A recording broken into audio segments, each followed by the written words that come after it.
السلام علیکم ورحمۃ اللہ وبرکاتہ۔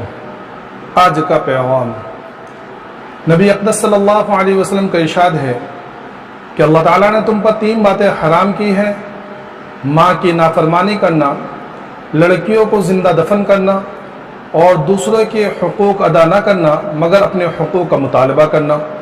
اور 3 باتیں مکروہ بتائی ہیں: بے ضرورت قیل و قال کرنا یعنی مباحثہ کرنا، لوگوں سے بہت زیادہ سوال کرنا یعنی مانگنا، اور مال ضائع کرنا۔ فائدہ: تحریم کا لفظ حرام سے ماخوذ ہے۔ اس کا مطلب یہ ہے کہ کسی چیز سے لوگوں کو روک دیا جائے کہ وہ حرام شدہ امر کا ارتکاب نہ کرے۔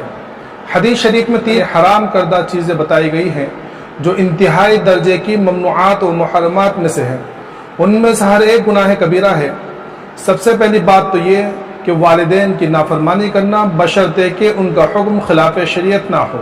اگرچہ نافرمانی ماں باپ دونوں ہی کی حرام ہے، لیکن حدیث شریف میں صرف ماں کا ذکر کیا گیا ہے، جس کی وجہ یہ ہے کہ چونکہ باپ کی نسبت ماں کے حقوق زیادہ ہے، اس لیے صرف ماں کی ہی نافرمانی کا ذکر کیا گیا ہے۔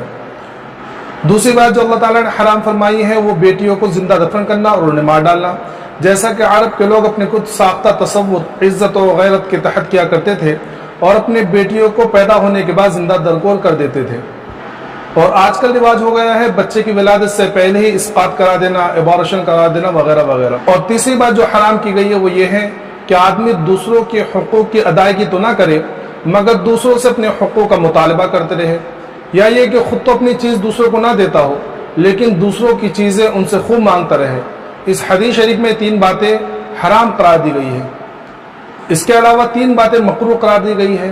نمبر 1، بے ضرورت قیل و قال کرنا، یعنی لوگوں سے مباحثہ کرنا بغیر ضرورت کے، لوگوں سے بہت زیادہ سوال کرنا اور ہر ایک چیز مانگتے رہنا۔